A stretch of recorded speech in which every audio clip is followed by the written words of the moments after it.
e alunas, ilustres professores que irão compor a mesa e demais profissionais da área jurídica presentes. Em nome de nossa honrada instituição, Faculdade da Alta Paulista, FADAP-FAP, agradeço a presença de todos. E damos início a mais uma tradicional semana jurídica do curso de Direito, sob o tema Aplicabilidade do Ordenamento Jurídico Brasileiro frente às mudanças do Poder Judiciário no atual governo. Ressaltando que a missão da FADAP-FAP é formar e educar os cidadãos comprometidos com valores éticos, sociais, culturais e profissionais para contribuir com o desenvolvimento sustentável da região da Alta Paulista, valendo-se para isso do ensino, da pesquisa e extensão. Enalteço que uma semana jurídica diferencia o curso dentro da área profissional e induz o contato com o conhecimento recente e inovador, além do tratamento dos diferentes temas nas áreas jurídicas afins. A Faculdade da Alta Paulista cumpre honrosamente esta missão com a educação de nível superior há mais de 54 anos. Informo aos estimados alunos e alunas que, do lado de fora do auditório, para computar a presença e as horas dessa atividade complementar, todos devem assinar sua respectiva lista por ano e série, orientado pelos professores aqui presentes, e fiquem atentos para não esquecerem. Informo também que poderão formular questões aos palestrantes dessa semana, perguntas essas que os palestrantes responderão no final de suas apresentações. Portanto, vamos dar início ao primeiro dia da nossa semana de riquíssimo conhecimento das áreas jurídicas, convidando os ilustres professores presentes para comporem a mesa e o palanque à minha direita. Convido o nosso ilustre professor João José Pinto, nosso secretário de Assuntos Jurídicos, para compor a mesa.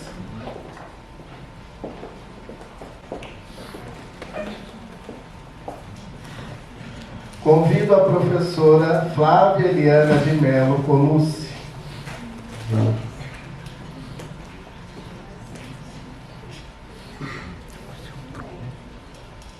Convido a professora Silvia Regina Stefanini.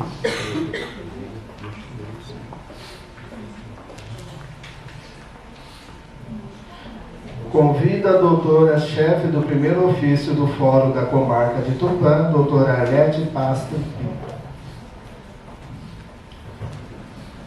E convido o professor e orientador do Núcleo de Prática Jurídica, professor Vinícius Garcia Limão Pinto. E convido a professora Juliana Ortiz Miniquielo Palu.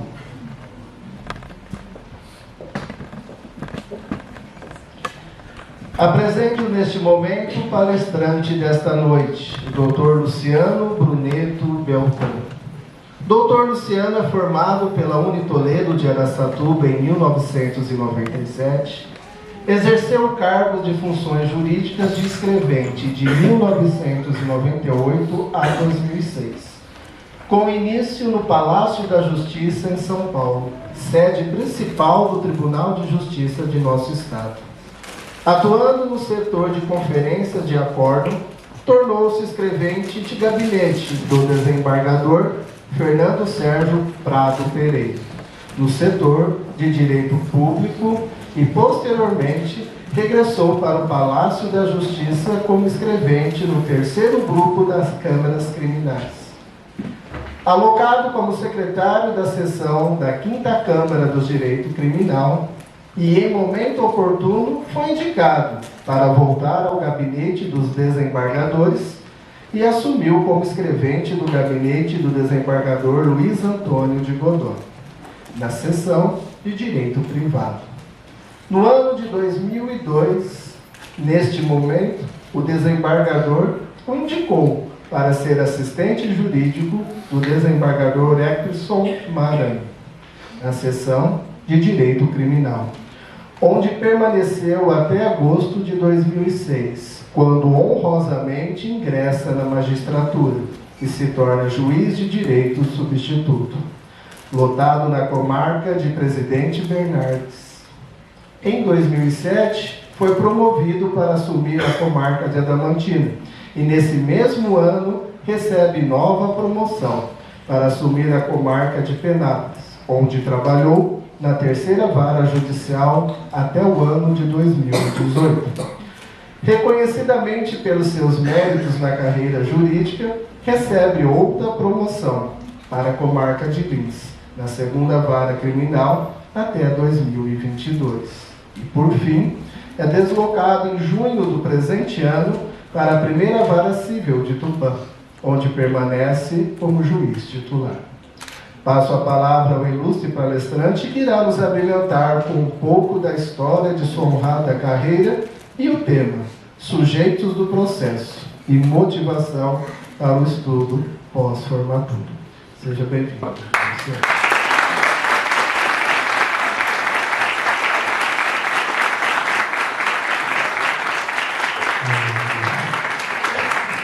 noite a todos. Ainda bem que tem cara conhecido aqui, né? Trabalha comigo. Em nome do Dr. João, quero cumprimentar todos os professores. Não sou palestrante, né? Então, vocês vão perceber isso no decorrer da exposição. Eu montei aqui um cronograma, Dr. João. Em 2h30, acho que eu consigo passar. E aí a turma fica liberada, né? Eu já ouvi do professor ali o castigo, né? Que só pode assinar a presença no término, né? Uma forma estratégica, né? Aqui temos alunos de primeiro, segundo, terceiro, quarto e quinto anos, né? Eu falei um pouco sobre alguns detalhes que eu vou falar hoje no terceiro ano, né? Letícia, tudo bem? Quem é do terceiro ano que já ouviu falar? Eu vou quase repetir, né? Aquilo lá. Eu mudei um pouco o script da exposição, porque uma parte era para falar dos sujeitos do processo, os artigos de lei do Código de Processo Civil, e uma outra parte para falar dessa dificuldade pós-formatura. Então, eu talvez não dê tempo, até pelo cronograma passado, para falar dos sujeitos do processo. E aí, se isso se configurar mesmo, depois eu passo o material, ou por vídeo, uma aula, ou por escrito, para chegar até os senhores. Tá bom? Eu acho que é mais interessante essa outra parte. Todos aqui temos uma história bonita de vida, qualquer um poderia estar aqui falando do que passou desde quando nasceu, não é? Mas a minha intenção hoje é passar para vocês esse desafio de passar em alguns concursos e de escolher a área do direito e saber para onde que iríamos, né? Para que eu possa impactar vocês de uma forma no sentido de que vocês entendam que é possível, né? Tudo é possível. E seja em qualquer carreira que for, né? Não só na área do direito, é interessante vocês escutarem algumas pessoas que já passaram por isso, né? Então eu inicio da seguinte forma: eu fui criado na cidade de Birigui e eu escolhi o curso de Direito por uma questão muito sublime, assim. Vinha na minha casa um promotor de justiça que era casado com uma prima minha, à distância, e ele sempre vinha em casa com um carro novo. Cada vez que ele chegava, ele estava naquela época era um Monza o carro, né? Cada vez com um carro diferente. Eu até saía com ele algumas vezes e perguntei para minha mãe o que aquele cara fazia, e ela disse que era promotor de justiça. E daí então, acho que eu tinha uns 14 anos, eu falei, esse daí que eu quero ser então, porque eu quero ganhar um dinheiro para comprar carro. Então nós somos levados a a escolher uma carreira jurídica, você vê que é por mera opção banal, às vezes, né? Não é por um perfil. Aliás, eu brinco, eu tenho uma filha já de 26 anos, e na época que ela foi escolher o que ela ia querer fazer, então você tem aversão a sangue, né? Desmaia quando vê, não vai ser médico nem veterinário. É muito ruim em cálculos, então não vai também para a área da engenharia. Então por exclusão vai fazer direito. Não é? Muitos escolhem por exclusão a área do direito, porque ela dá um leque muito grande para a gente poder trabalhar na área, não é verdade? Claro, tem sim que ter um perfil e tem que tomar gosto por isso. No decorrer do tempo, eu fui entendendo aqueles cargos todos e depois escolhi essa carreira da magistratura. Ela começa, como as pessoas dizem, né, quando a água bate na bunda, né? Em 95, engravidaram a minha então namorada. E daí eu tive que casar, né? Ela está comigo até hoje, já vai fazer 30 anos, né? É uma grande missão a dela. E então eu estava no terceiro ano da faculdade, mais ou menos. A gente estava privilegiadamente na vida, os dois desempregados, né? A Thaisa tinha feito magistério e eu, na época, eu trabalhava numa empresa de calçados no escritório de contas a receber. E daí por um acaso, um amigo meu falou de uma outra fábrica e eu acabei indo lá e consegui um salário melhor e fui. E foi uma ótima decisão. Depois de um ano a empresa quebrou e eu fiquei desempregado. E daí a Thaisa ficou grávida, tudo bem tranquilo, muito bem organizado na minha vida. Comecei, Dr. João, exatamente como se deve começar. Primeiro você engravida a namorada, depois arruma um emprego, entendeu? Bem certinho, tudo de forma organizada. Naquela época muita gente ainda não gostava que engravidava a namorada. E foi difícil falar para ela. Bom, acontece então que quando essa empresa quebra e eu me vejo desempregado com a Thaisa grávida, e meu pai, ainda bem que meu pai tinha uma ótima profissão, que ele pôde me acolher, e eu fui trabalhar com ele de pintor de paredes, né? E muito dignificante, né? Mas eu quero mostrar para vocês essa realidade, não é? Claro que não significa que vencer prazerosamente é para quem teve dificuldade ou quem não teve dificuldade, quem se dedicou ou não, quem vem de um berço melhor em termos financeiros ou em termos educacionais. Eu estou só contando a minha história, não estou criando um paralelo necessário para que a vitória tenha que ser assim, não é? Mas imagino que muitos se identifiquem, não é verdade? E aí eu trabalhava com ele, e eu estava no quarto ano. Naquela época a faculdade eram 4 anos só. Eu entrei na Toledo em 94, e eu vim de colégio público e sempre fui aluno médio para baixo, até hoje é assim, né? Então assim, naquela época as notas da escola pública eram A, B, C, D e E, né? Então eu era aquele aluno C-, por aí. E eu até falei isso para meu outro filho, que eu tenho mais 2 com a mesma mulher, uma de 13 e um de 11. E ele falou: ah, não, o pai está contando mentira. E eu peguei lá os boletins, as provas da faculdade, e mostrei para ele essa realidade. Porque na carreira jurídica, em qualquer carreira onde se depende de concurso público, eu incluo aqui a OAB no exame, só quem é teimoso e não desiste que consegue, não é o inteligente, não. E aí vocês vão entender o motivo. Doutor João, você vai dando 10 minutos, você bate na mesa para eu lembrar.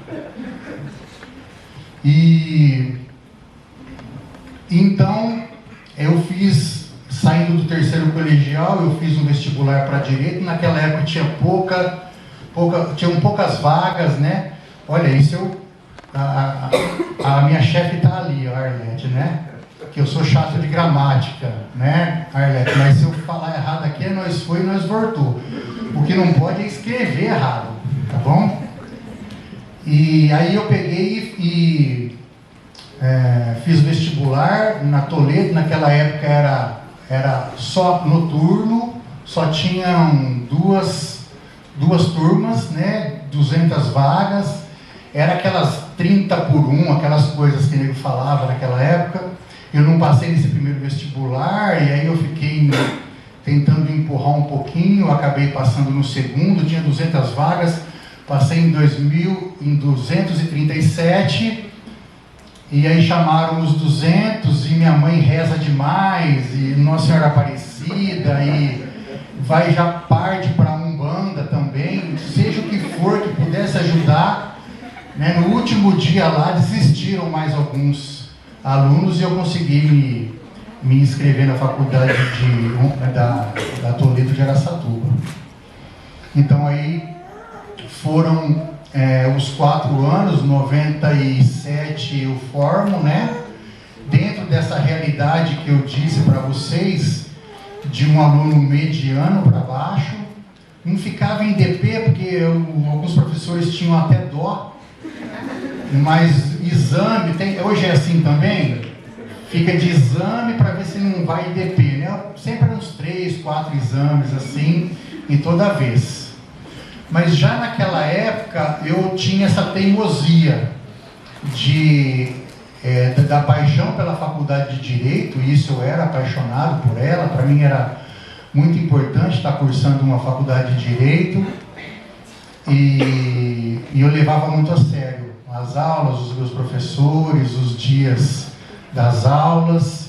Morava em Birigui, né? A gente tinha aquela turma, revezava carro e tal, mas levei com muito amor e muita paixão essa faculdade até hoje, né? Hoje ela foi vendida, tal, os donos já não estão mais lá. E eu lembro que eu tinha também uma teimosia a respeito de provas. Eu entendia que se eu colasse ou se alguém fizesse a minha prova, eu ia estar me enganando. E aí eu era sempre o primeiro a acabar a prova, para tirar 2, 2,5, 3, 5, seja o que for. Porque aí eu entendia que isso ia me mover. E cada um com a sua opção. Não estou falando que é certo, porque eu tenho colegas daquela época que assinavam a lista, iam pro barzinho lá, jogava bilhar, e tinha uma amiga nossa que gravava as aulas, transcrevia e vendia, e esses caras passaram no concurso também. Primeiro que eu. Então não tem uma regra exata para isso, então é uma coisa muito pessoal. E então quando eu me formo, um amigo, o Rogério, que hoje é escrevente em Birigui, ele disse que tinha aberto então um concurso para escrevente. Naquela época eu nem sabia o que era isso. Concurso para escrevente, eu tinha me formado, trabalhava como pai ainda, e eu queria prestar um concurso para promotor, que ainda não sabia o que era, mas também já com a faculdade terminada eu fui fazer o exame da OAB, e os 2 primeiros eu não passei, né? E aí eu comecei então a me identificar com esse negócio de concurso. E na nossa época chamava, o material de estudo era a apostila solução. Eu não sei se ela existe até hoje. E daí a gente começou a fazer esses concursos. Em 98, então, foram assim 12 concursos, porque naquela época era um outro critério que o tribunal utilizava, e a gente passava, mas não era chamado. Fazia concurso e aí se esperava para chamar depois. E ali, já nos primeiros concursos, eu percebi que talvez era a minha área aquilo ali. Ou seja, era uma coisa que só dependia de duas coisas, eu e o livro. Ninguém mais, não é? Hoje não. Hoje tem cursinhos para concurso de nível médio, para nível superior também, até acessíveis, não é? Naquela época não tinha, então eu procurava ali já começar uma estratégia meio louca assim, de ser diferente na hora do estudo. Porque assim, querer fazer concurso, ou querer passar no exame da OAB, ou querer se destacar em qualquer carreira que seja, todo mundo quer. Estudar, também todo mundo até estuda. Estudar bastante para passar, muitos, né? Mas ser retardado é poucos. E aí, é interessante porque como a gente tem a sensação da nossa qualidade, enquanto no que toca ao aspecto intelectual, então aí você chega à conclusão de que você precisa mais, não é? Eu então comecei os estudos ali, já com uma bebê em casa, que era a Bianca, sendo ajudado pelos pais dela, a gente precisava disso, e comecei a fazer esses concursos no ano de 98. E aí era interessante assim, porque foi uma coisa meio que muito surpresa da minha parte, que é aquela conclusão que eu disse para vocês: só basta estudar, ser muito teimoso, porque também determinação todos nós temos, né? Mas a questão é de ser teimoso mesmo, e eu uso teimosia porque a vontade de desistir ela é sempre presente, não só na nossa área de direito, mas em todas as áreas ou em todas as coisas que vamos fazer. Não dá vontade? Devem ter casados aqui. Quantos? Levanta a mão, casados. Não dá vontade de desistir do casamento? Dá vontade de abandonar os filhos às vezes. Então sempre a vontade de desistir, ela existe. E nessa área de concurso, na nossa área jurídica, ela tem um plus, porque como ela é demorada, todo mundo quer, todo mundo estuda, o estudante concurseiro se autoflagela, ele estuda ali, assim, um tempão, assim, 2 meses ele já acha que ele já merecia passar. E isso não é a realidade, não é? E aí você se frustra. E daí você não encontra outro lugar para satisfazer essa frustração. É difícil por isso, pela vontade eternamente presente de desistir. E essa que é a luta para conseguir vencer em qualquer área, principalmente na nossa e principalmente nessa vertente de concurso. Repito, os que vão advogar também necessitam de passar por uma prova da OAB que é exigente da mesma forma, não é? Mas nesse ano de 98, então, começaram a sair os resultados, eram assim, 15 mil candidatos, por exemplo. Daí eu começava a passar em número 25, número 15, em nono, em quinto, em segundo, em primeiro colocado. São José dos Campos, por exemplo, eu já estava estudando há uns 8 meses, tinha 18 mil candidatos e eu passei em primeiro lugar. E daí quase que eu fiz um quadro daquilo lá, porque já era suficiente para me satisfazer. E daí aquela dificuldade da resistência que eu disse para vocês, ela é alimentada na medida dessa evolução, não é? Então uma prova de escrevente que tem 100 questões, quando eu fiz a primeira eu acertei 12. No chute ainda, né? Porque a gente não tinha noção de nada. E daí você vai evoluindo aquilo ali, é lento. Nenhum tipo de evolução rápida se sustenta. E daí você começa a passar, quando é concurso que demanda mais de uma fase, você começa a passar, e só aquilo que te alimenta. Enquanto você chega em determinado momento, e aí eu vou deixar isso lá na hora do concurso para juiz, é que chega um momento que para você ser aprovado, você precisa de uma evolução ali de 5% e ela não vem. Né? Você já está fazendo tudo o que você pode e ela não vem. Porque concurso é isso, é 50% estudo, 25% psicológico e 25% sorte. Não é? Quem for igual eu, esse torcedor do Santos, já começa mal. Né? A gente não tem sorte. Não é? Então aí, nesse 98, quando foi novembro, eles chamam para São Paulo, que era um lugar que eu não queria ir.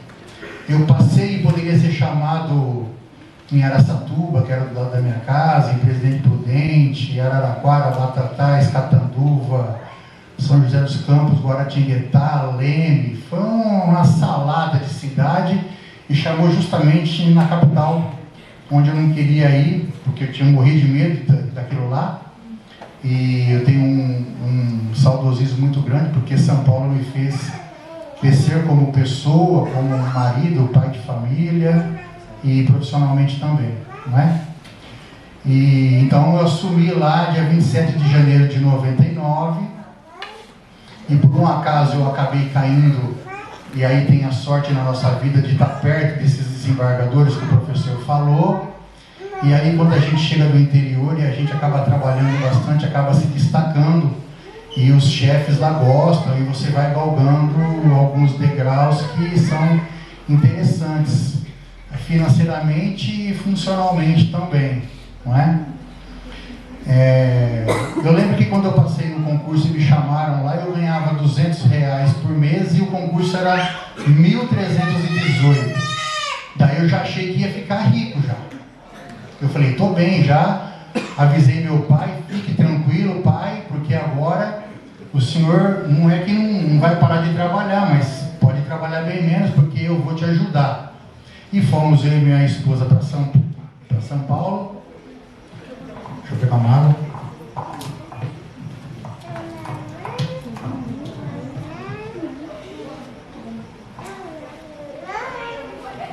Aí, você começou bem já começou com um filho, igual eu.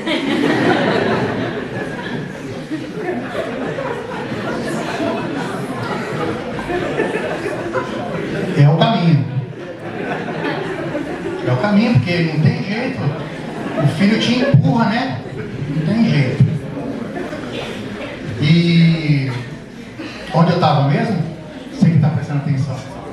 São Paulo. Estava em São Paulo. Isso, aí nós fomos procurar um lugar para morar.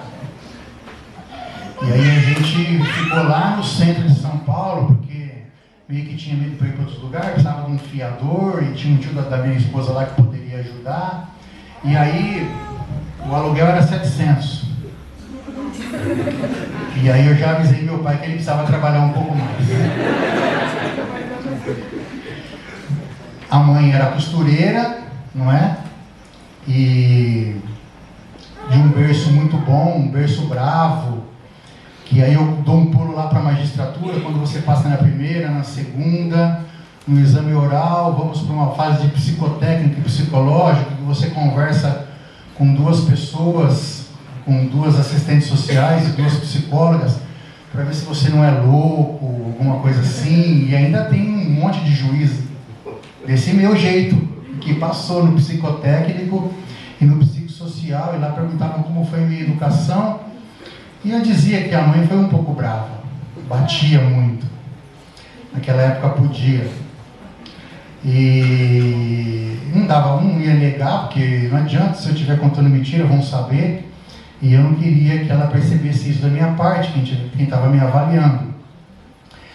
E daí depois que você faz esse teste, você pode voltar lá, que é a chamada devolutiva, para saber qual foi a conclusão a respeito de sua pessoa, e eles chegaram à conclusão de que minha mãe agiu certo. Não é? Aí, retornando lá então, dentro do cargo de escrevente, então, como o professor disse, teve essa evolução. Depois minha esposa também acabou passando num concurso do Tribunal de Alçada Criminal, que era um cargo abaixo do de escrevente. E então aí a gente foi se administrando.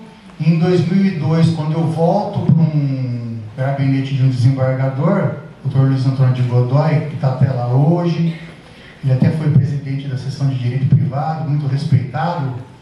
Então ali eu ganho uma certa tranquilidade em termos financeiros, porque tinha uma pequena verba que a gente ganhava quando era escrevente de gabinete de desembargador. Então ali eu resolvo então que aquele degrau para esse concurso, ele de nível superior, ele poderia ser alcançado. Mas eu já não queria mais ser promotor, eu já entendia como funcionava isso, é uma carreira linda, mas eu me identificava com esse negócio de ser juiz. Que com a minha vinda para Tupã, toda carreira você se apaixona, desanima, não dá para desistir porque é o salário, mas às vezes dá vontade. E quando eu chego em Tupã, eu sou reavivado nessa paixão pela magistratura, sem dúvida nenhuma. Mas existem vários ótimos concursos por aí, em todos os setores, é uma coisa muito pessoal ser magistrado mesmo, né? Então, eu começo a estudar em 2002, abril de 2002, e são 4 anos estudando, e aí eu consigo ser aprovado. Fiz alguns concursos em São Paulo, prova, acho que eram 80 questões, eu acertava 10, 15 no começo. Aconteceu a mesma coisa para o cargo de assistente, mas eu já tinha uma prova válida de que se estudasse como daquele jeito lá, retardado, daria. Porque naquela época tinham cursinhos, naquela época era Damásio, Marcato, eram cursinhos, inclusive quando eu ia trabalhar eu passava sempre em frente deles, mas a mensalidade era muito cara, não tinha condição de pagar, e aí a gente ia se teimando, e muito bom, não é mérito nenhum passar num concurso sem cursinho, muito pelo contrário, não tira os espinhos da frente, né? Eu perdi muito tempo resolvendo as coisas sozinho, talvez. Escolher o material para estudar, o método para você estudar, a experiência de quem já fez provas nesse sentido, não é? Eu não consegui encontrar isso porque, ao mesmo tempo que ser concurseiro se tornou quase que uma profissão, e ser escrevente era quase que um bico, mas ele tinha que ser levado com muita seriedade. Então demandava tempo, mesmo porque eu estava ali próximo de um desembargador, e o trabalho era exigido de uma forma um pouco mais qualificada. Mas eu estudei 4 anos, 8 horas por dia. E aí eram 8 horas, independente de qualquer coisa. Se estava doente, se brigou com a esposa, se o filho estava doente, se a mãe estava com saudades. E eu entendi que esse era o diferencial. Daquilo que eu falei, muitos querem, muitos estudam bastante, mas daquele jeito eu sabia que ninguém estava fazendo, e se tivessem, seriam poucos.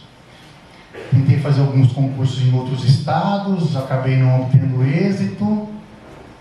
E quando eu chego, como lá na época do escrevente, que eu chegava na prova e já sabia que eu ia passar, porque eu já gabaritava quase, eu na magistratura, no nível superior, eu cheguei nesse nível também. Então quando eu já cheguei no exame oral para promotor, para juiz, embora eu não quisesse, eu fazia também, porque era uma independência financeira. Não pessoal, mas seria financeira, e resolveria da mesma forma. Então, esse momento, esse ápice chega, que você passa em qualquer concurso que você quer, porque não tem como errar. Estudar para concurso, não tem como errar, é você e o livro, né? Em outras todas, várias carreiras, você depende de algumas circunstâncias. Depois, claro, para você manter esse teu cargo, a sua dedicação, seja em que nível for, aí sim, depende de outros fatores, mas para passar no concurso não depende de nada, não é? A solução de remédio para quem não passa é porque teve a certeza que desistiu, não foi teimoso, só por isso. Não tem capacidade intelectual, capacidade financeira, não existe isso, né? Eu quero que vocês tenham essa certeza. É isso que eu venho passar. E interessante que depois que você é aprovado, mais uma estagiária. Depois que você é aprovado, é interessante a sensação de que foi pouca dedicação. É impressionante isso. Você fala assim, poxa, mas foi tão rápido, né? E enquanto você está ali, você já não está aguentando mais. Então, eu já tomava fluoxetina de 80 miligramas, já estava assim, passado, na verdade, né? E as coisas acontecem no tempo de Deus, a depender da sua teimosia, não é verdade?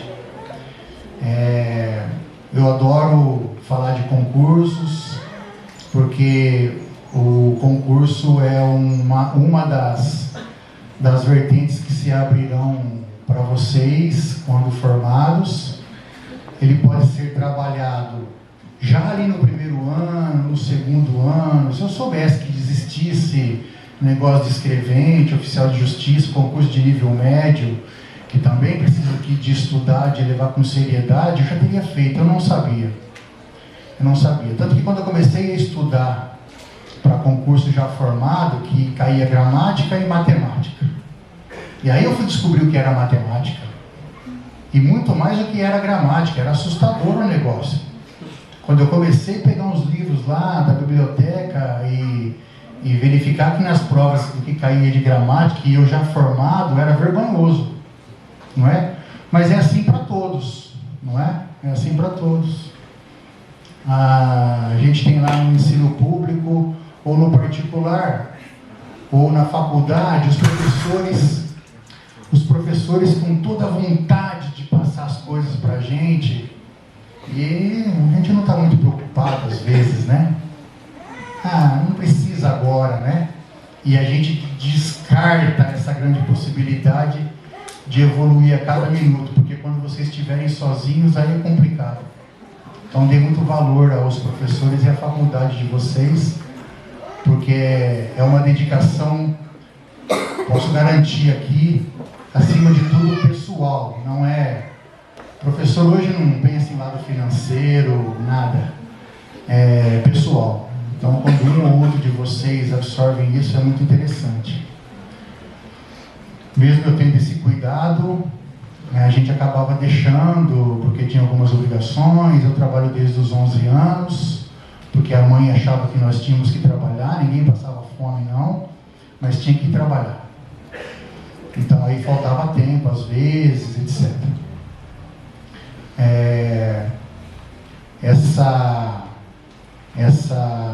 Essa lição de vida que eu repito, todos aqui poderiam vir à frente e falar, todos os professores, cada um com a sua particularidade, poderiam servir para vocês.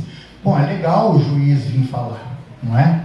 Se bem que não é o juiz quem está aqui é o Luciano, cidadão. O juiz é um cara um pouco diferente. Esses tempos atrás aí, a gente de vez em quando dá umas crises de ansiedade, Dr. João, né? Depressão, essas coisas. E aí eu fui num médico e ele concluiu que eu era bipolar. E eu fiquei tranquilo, porque eu achei que fosse tripolar. Então a gente desenvolve, como em toda profissão, essa dupla personalidade. Então, enquanto juiz eu sou uma pessoa, enquanto cidadão eu sou outra, quem está aqui é o cidadão. Não quero cruzar com nenhum de vocês lá no fórum, tá bom? Dr. João, deu quanto tempo? Meia hora? Dá para falar mais um pouco? Quer abrir para perguntas? De repente não tem nada, senão eu vou falar dos sujeitos do processo. É uma delícia, não é? Vocês têm alguma pergunta, alguma dificuldade, Eu estava falando, né, sobre essa organização na cabeça de vocês, que pode começar desde o primeiro ano, desde o segundo, ou quem está no quinto, ou que já ouviu alguém falar isso, né? Que é possível, sim, realmente, não é?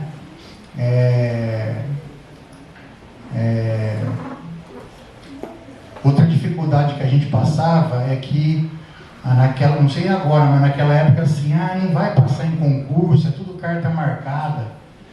Só o parente do fulano que consegue passar, ou o outro que é indicado, que é conhecido. Isso não existe, viu, pessoal?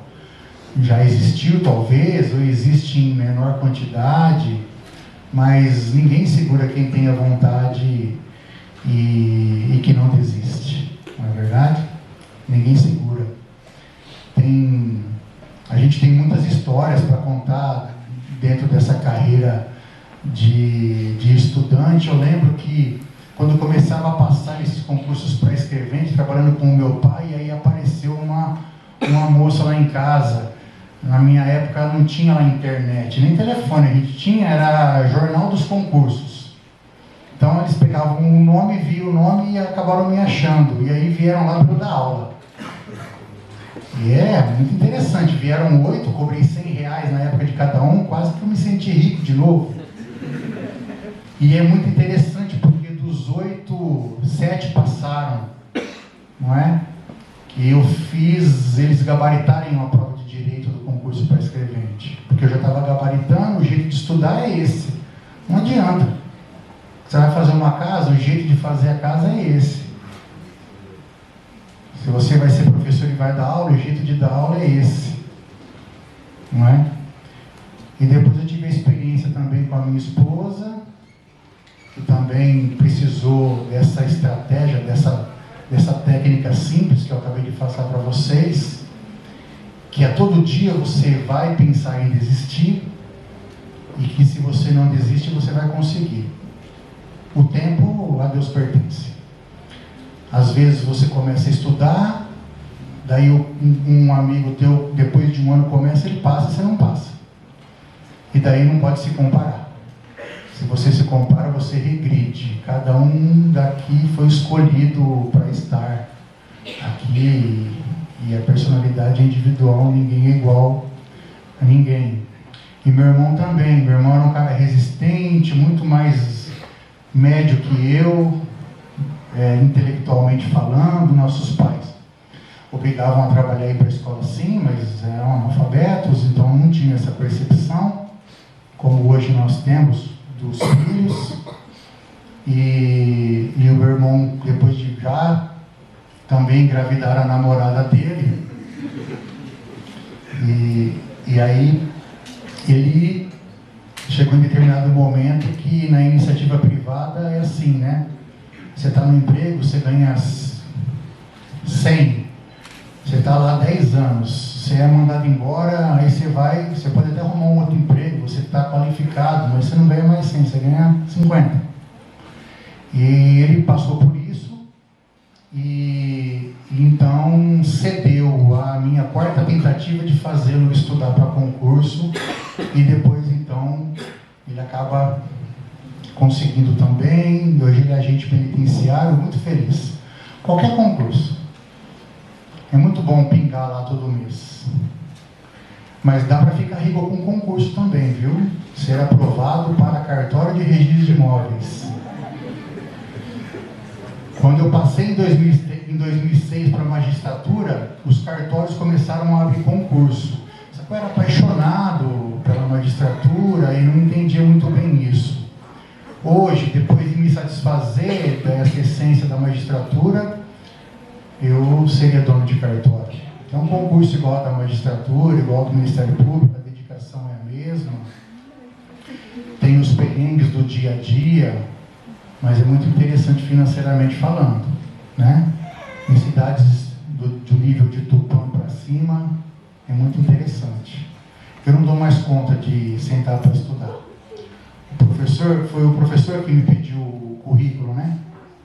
O meu currículo é estrada, que eu andei muito já por aí, e pesca, né? Aliás, sexta-feira eu estou indo, vou ficar uma semana em Corumbá pescando. E ir para uma sala de aula, dar aulas e tal, que isso nesse concurso é muito importante. Doutor João, eu vou deixar os sujeitos do processo para fazer bem feito, daquele jeito que eu propus. Ou eu gravo um vídeo, ou eu faço por escrito uma aula e repasse aos alunos, né? Daí, quem tem mais jeito para provocá-los a fazer alguma pergunta, tanto da área jurídica, do jeito que vocês quiserem, ou alguma pergunta do meu dia a dia, também fiquem à vontade. Como juiz, no começo, o professor usou em promoção, mas essa promoção decorre de tempo na carreira, claro, que você não tem que ter processos administrativos, o seu trabalho tem que estar em dia, então você vai passando primeiro por essas cidades menores, de 15 mil habitantes, depois 30 mil habitantes, depois as cidades do tamanho de Tupã e daí para cima. Então, não é um critério necessariamente porque é diferenciado, não. É porque existe os juízes que vão passando por essas carreiras até chegar. O que eu buscava era sempre gostei da área civil e uma vara especializada, no caso, embora divida entre direito de família e direito civil puro, que eu falo, que é contratos e tal, é diferente do que eu vim faz 16 anos que eu sou juiz. No começo a gente faz tudo, né? Criminal, tributário, civil, família. Então, aqui, na hora que eu cheguei em Lins, já era especializada só criminal. Eu fiquei quase 3 anos, não era o que eu queria, embora exercesse. E aí eu tive uma grande chance divina para conseguir estar aqui em Tupã, nessa área que eu tenho. Devo aposentar por aqui, tenho pouco tempo ainda, 14 anos para aposentar. Professor, provoque-os. Os alunos, alguém queira fazer alguma pergunta, leve o microfone até aí. Peça alguma dica ao doutor sobre estudo, memorização, concentração. Alguma dica o senhor daria para nós? Era legal esse método de estudo, cada um gosta de um jeito, né? Um gosta de ouvir, o outro gosta de só ler, o outro gosta de decorar, o outro gosta de passar a canetinha fluorescente, não é? O outro não gosta nem de abrir o livro. Tem vários métodos, né? E você vai encontrar o seu. Eu encontrei um método que eu eliminava a matéria do livro, assim, sabe? Eu conseguia, se eu pegasse um livro, nem um tratado e nem um resumo muito simples, eu pegava um livro intermediário, a matéria para juiz consiste em umas 10 mil páginas, mais ou menos. Eu demorava para passar essa matéria uns 3 meses, daí eu passei umas 14 vezes até ser aprovado.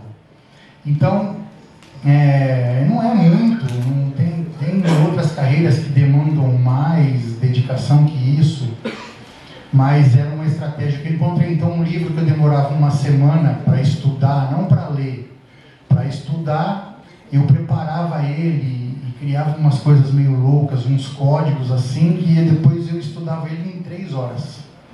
Então, eu eliminava muita coisa, ou repetida, ou trechos que eu podia não ler, ou ler rápido e o outro ler com atenção. E eu preparava esse livro para que depois ele virasse como se você comprasse uma faca sem fio e você afiasse ela de uma forma... Mas tem muito jeito de se fazer, cada um gosta. Eu tenho uma filha que gosta de estudar ouvindo. Então ela grava, ela falando, e depois ela fica ouvindo, né? Então é muito pessoal isso, mas tem que ter uma estratégia, tem que ter um modo de se fazer. Hoje tem tanta coisa nessa internet, né? Um detalhe bem simples, até falei para o Dr. João, se eu fosse estudar hoje para concurso, eu passaria também. E a primeira providência que eu tenho certeza que vocês vão fazer, quem for seguir por essa ideia, inclua o exame da ordem, tá? Começou a estudar, exclui todas as redes sociais e desliga o WhatsApp. E só liga depois que é aprovados. Então, se vocês fizerem isso, é 50% do caminho percorrido. Porque são distrações, não é? São distrações. frustrações. E não é mentira isso não, é verdade. Obrigado, doutor Luciano. Temos uma pergunta de uma... Boa noite, tudo bom? Meu nome é Alexander e eu gostaria de perguntar para o doutor, na sua perspectiva, qual o caminho que o jovem advogado deve seguir e qual o caminho que ele não deve seguir, né? Perfeito. Não só para o advogado, tem 2 caminhos na vida só, não tem jeito. Só tem 2 caminhos na vida. A advocacia, na minha opinião, e a gente vai somatizando e concluindo isso a cada dia, é realmente onde começa a justiça. É onde a pessoa que tem um direito, que pretende ser protegido, vai procurar. Ela não vai procurar o juiz, ela não vai conseguir conversar com o juiz, poucas vezes vai falar com o promotor, ela vai procurar o advogado. É por aí que começa a justiça. E a justiça bem feita. Não significa que você não vai advogar para quem está talvez errado, ou que você não vai advogar para quem matou o fulano, não.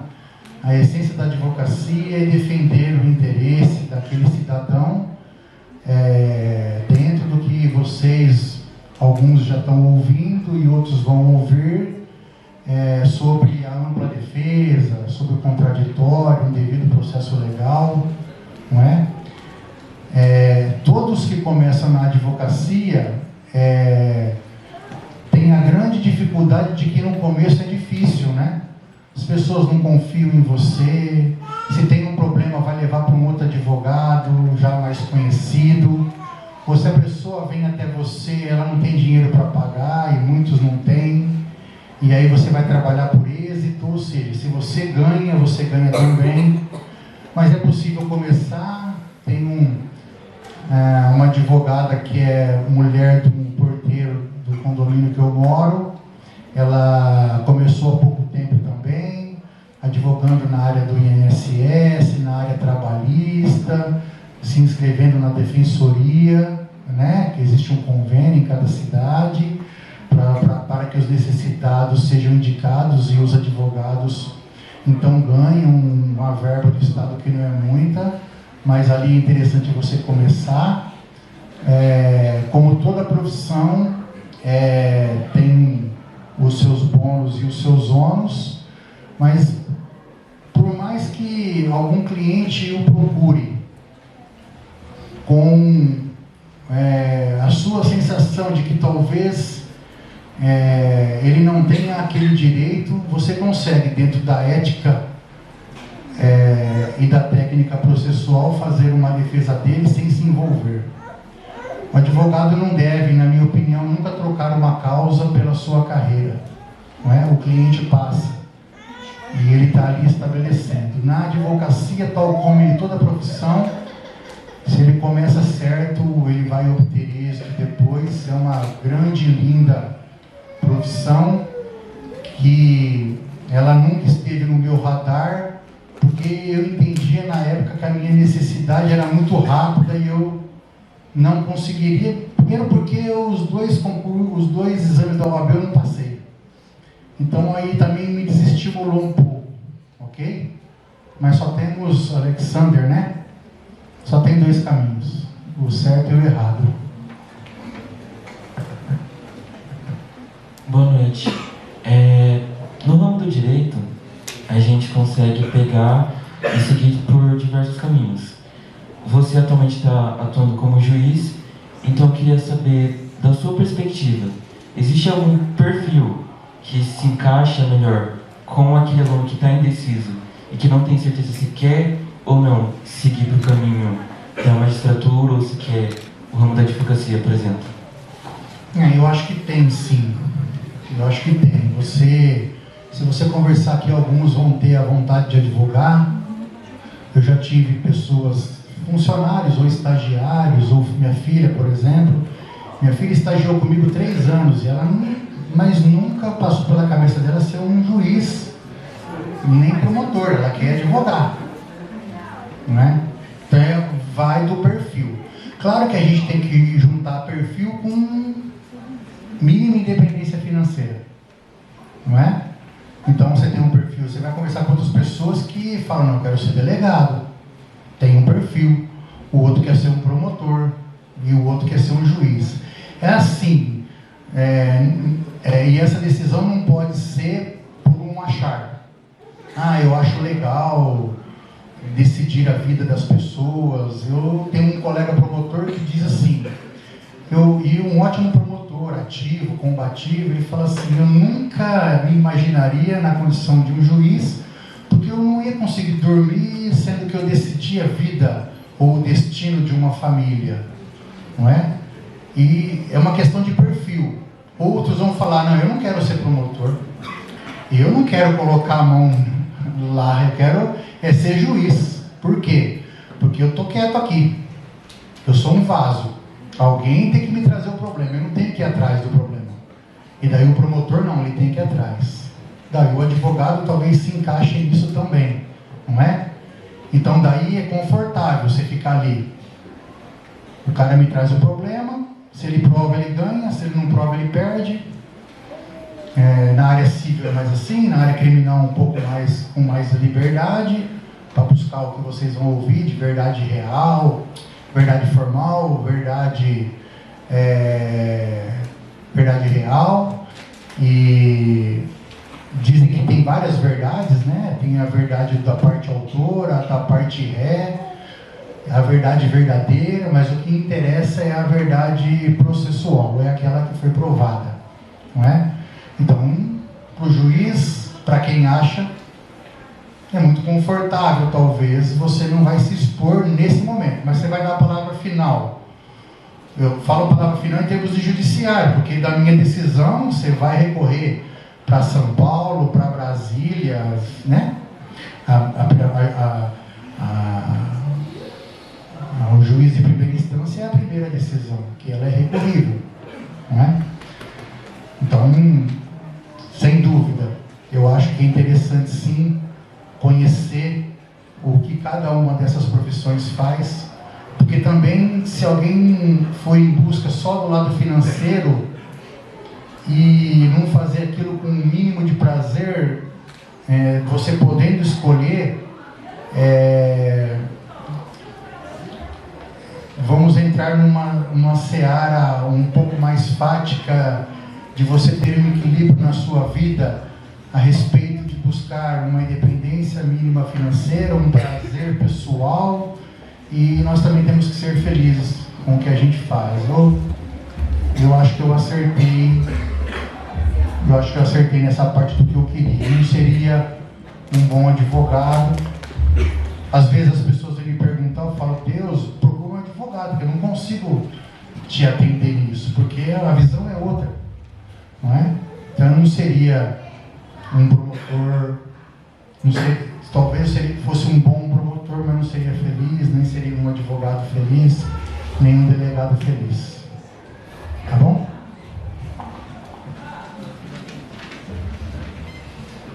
Boa noite, doutor Luciano. Boa noite. Meu nome é Paulo, eu sou do 4º ano de Direito. Eu estava conversando com o Sérgio, até ele pediu para eu fazer a pergunta para o senhor. Sobre a possível solução. Quando o senhor falou sobre ela, eu lembrei de um tempo atrás, que eu também fui concurseiro, né? Eu hoje, graças a Deus, eu tenho uma função no Estado, então para mim essa fase de concurso, graças a Deus, passou. Agora é só o da OAB mesmo, né? E quando o senhor falou, eu lembrei das dificuldades também que a gente teve, né? A falta de dinheiro, você pegava ali um expresso de prata, 9 horas, para chegar em São Paulo, chegava lá na estação da Barra Funda, com fome, deitava lá no chão lá e esperava até as 2 da tarde para fazer o concurso, né? Isso. Então, assim, foi quero corroborar com o senhor que a possível solução é boa. Eu acho que ela cobre o quê? 80% de um edital de um concurso. Os outros 20% a gente busca ali pela internet mesmo, com algumas aulas grátis ali, né? Sim. E, assim, fiquei muito contente com a explanação do senhor e a dificuldade. Eu senti também a mesma dificuldade que o senhor teve. Obrigado. Aliás, quando a gente fala de apostila solução, foi ali que eu aprendi um pouco de gramática, e daí as cartinhas de amor, naquela época, a gente mandava para a esposa, né? Começou a ficar um pouco melhor, porque aí quando eu vi como que era a gramática, nem aquelas regrinhas simples, que a gente não dá valor, mas na área do direito a gramática está para o operador do direito como o bisturi está para o médico. Então temos que saber um pouquinho. E não precisa ser muito, não. E aí eu fui ver essas cartinhas de amor que eu mandava para minha esposa antes, ela gostava mesmo de mim, não foi pelas cartas que eu a convenci.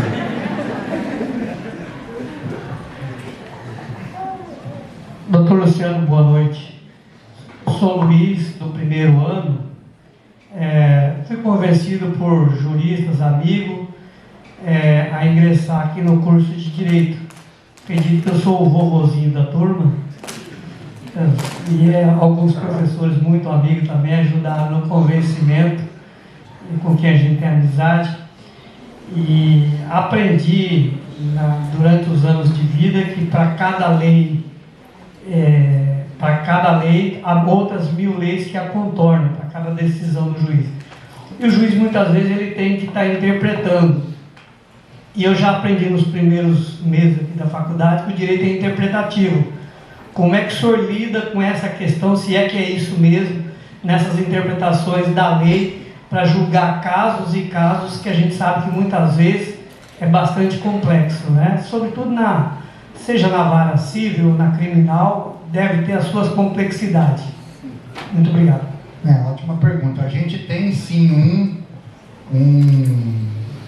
um caminho, né? Que vocês vão aprender, que a Constituição é a primeira de todas, depois são as leis federais, depois as leis estaduais, a depender de cada fato e que te tragam para efeito de decisão. Então o juiz só não faz sentença, né? Ele toca aquele processo com o apoio do seu cartório para chegar ali que a intenção é satisfazer o interesse daquela pessoa que trouxe um problema dela. Não há dúvida de que nessa brincadeira existe algo chamado de bom senso. E não é que o juiz está livre na interpretação da lei. Ele não está, não, porque nós temos dentro do direito, vocês vão aprender as formas de interpretação, não é? Essa interpretação que se fala finalística do direito, ou uma interpretação sistemática do direito, mas sem dúvida nenhuma a gente se pega muitas vezes em alguns casos que você tem um fundamento jurídico para qualquer lado, e de você vai utilizar ali, e por isso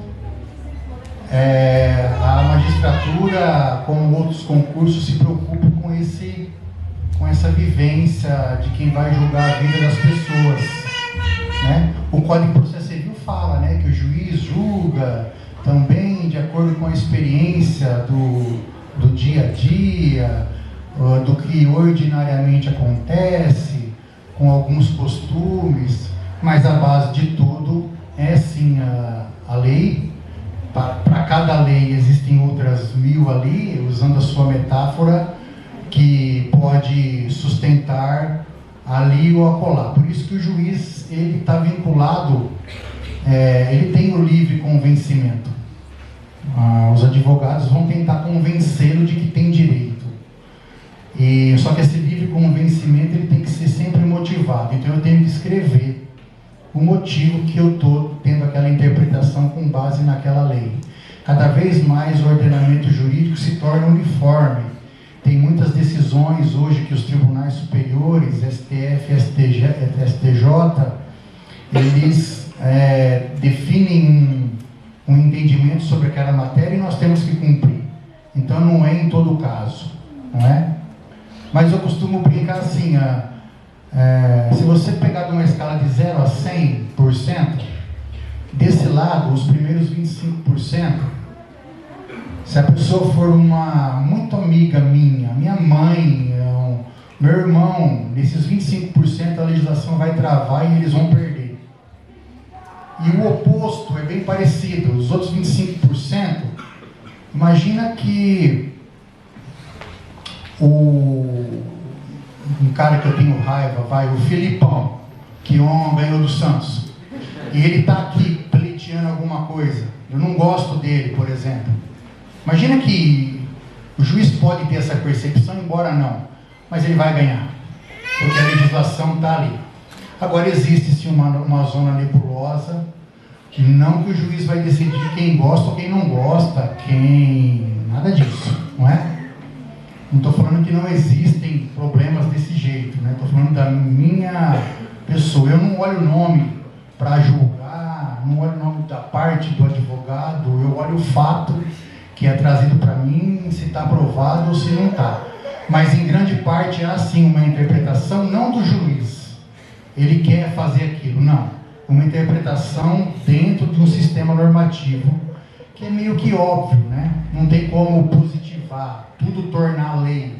Você tem que ter o juiz. Por isso que o tal do chat GPT talvez não substitua o juiz, né? Porque tem hora que ele vai ter que dar uma decisão e aparentemente, num caso parecido, ele dá decisão diversa. Mas ele tem que escrever. Tá bom? Mais uma pergunta. Boa noite, doutor. Meu nome é Letícia, sou aluna do primeiro ano. E a minha pergunta seria assim, em algum caso onde o doutor precisou fazer um julgamento, usou do positivismo, mas a emoção tomou conta, ou o lado emotivo estava mais ao lado do outro, assim, para poder fazer aquele julgamento. Ou se acaso julgou, mas aconteceu de talvez achar que o réu tivesse aquela inocência no fundo, porque a gente leva o caso, o que foi dito, o que está na lei, o que está se provando. Mas às vezes pode ser que chegue algum caso, que você olhe e se comova, ou às vezes até pense que não, talvez ele não foi um erro, um deslize. Aconteceu alguma coisa que talvez gostaria de voltar ou ter tido uma outra decisão? A gente deve errar muito. A gente deve errar. O segredo é tentar minimizar essa decisão que é dada, embora tenhamos muitos processos, mas tentar minimizar isso. Volto a repetir, a convicção do juiz não pode ser íntima. Se ela for íntima, ele está enganando as pessoas e se enganando. A convicção ela tem que ser motivada. Óbvio, repito, que tem um lado subjetivo nisso, mas de acordo com o que acontece. Eu digo assim, eu conto um caso para 100 pessoas, você imagina que 80 deu uma decisão em determinado sentido. É ali que o juiz tem que ir, mais ou menos. Se a questão for só subjetiva, ele tem que ir na média, né? Na média maior do que a sociedade espera. Então ele tem que estar assim, ligado ao local em que ele trabalha, às dificuldades, ou de algumas coisas que não são escritas em sentenças, mas sempre de forma fundamentada. Nós temos o direito, e vocês vão aprender isso, que tem determinado tipo de juiz que a convicção é íntima, é só dele, que é o caso do tribunal do júri, né? Quando é formado lá o conselho de sentença, quem já está nos anos mais avançados já estudou, já fez um estágio, e quem não está, vai chegar a hora de escutar que lá naqueles crimes dolosos contra a vida, homicídio, infanticídio, auxílio ao suicídio e aborto, crimes dolosos contra a vida, quem julga são os jurados. O juiz, na verdade, togado, concursado, ele só aplica a pena, né? E aquele jurado, ele é o juiz verdadeiro lá, ele que vai falar sim ou não. E realmente, ele só fala sim ou não. Ele não precisa fundamentar, ele não precisa saber o direito. A convicção dele é íntima. É uma previsão constitucional que existe. Agora, o juiz togado, não. Que funciona nos outros processos, proferindo sentenças ou acórdãos nos tribunais, desembargadores ou ministros, eles devem ter o compromisso de ser uma convicção não íntima, uma convicção motivada e plausível. O assunto é delicado, não é? Eu falo por mim, tá? Porque eu, e na esmagadora quantidade de juízes que eu conheço, que eu tenho acesso, acho que pensa assim também. Eu tenho que dormir à noite. Não dá para perseguir uma pessoa, não seria um perfil meu. Já tive problemas, sim, com advogados, com promotores, com juiz, por uma questão de comportamento do Luciano, não do magistrado, mas as questões foram todas resolvidas entre pessoas adultas, né? Mas que se isso acontecer em algum processo, como já aconteceu comigo, eu declino de funcionar. Então, se eu tenho algum tipo de problema dentro de um processo, ou se eu tenho alguma pessoa que eu conheço, não simplesmente por conhecer, porque se ela me deixar dentro do meu quadrado, eu vou trabalhar. Mas se eu tiver uma interferência, ou se eu tive uma indisposição com algum dos que funcionam no processo, juiz, promotor, eu declino, e o juiz tem essa liberdade de simplesmente escrever no processo: deixo de oficiar, me reconheço como suspeito. Isso é motivo de dignidade, não é? Eu faço isso, tá bom? Bem, obrigado, doutor. Mais alguma pergunta, queridos alunos? Então, professor, só vou terminar então com uma metáfora. Eu não sei se é verdade, mas disseram que a árvore, talvez como todas as outras várias, mas o ipê, ele fica bonito assim, e florir, e hoje eu confirmei isso vindo para cá. Moro em Penápolis e venho toda quarta, quinta e sexta, hoje excepcionalmente, de segunda e terça é home office, e ali eles estão florindo agora com as cores amarelo e branco, né? E dizem, e daí todo mundo vai lá no Google depois e no YouTube, verificar se é verdade, que eu até fiz uma experiência própria, que eu tenho um em casa e eu fiz isso, que o estresse hídrico, ou seja, quando não chove, quando você não joga água nele, é aí que ele vai florir. Se você jogar muita água no ipê, em demasia, ele vai estar tranquilo. Quando você não joga água, ele acha que ele vai morrer e, portanto, ele brota, aparece aquelas lindas flores, porque a intenção é que elas caiam e, por algum motivo, se levem para outro lugar e que sejam, então, uma forma de reprodução, eles nasçam em outros locais, não é? Essa é a história do ipê. E aí fica a metáfora para vocês. E para mim também, né? Porque não parece, mas é a primeira vez que eu falo para tanta gente assim. Para mim é uma grande experiência e que nós não devemos reclamar da falta de água nunca. E aí, se um dia faltar muita água, lembra no ipê. E aí é o momento de se fazer brotar essas lindas flores que são as condutas nossas do dia a dia, que serão admirados. Muito obrigado. Viu?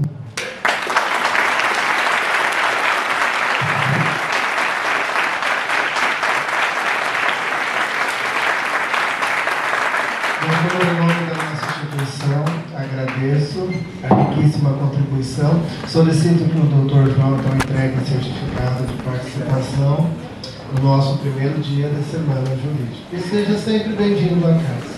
E receba calorosamente mais uma salva de palmas.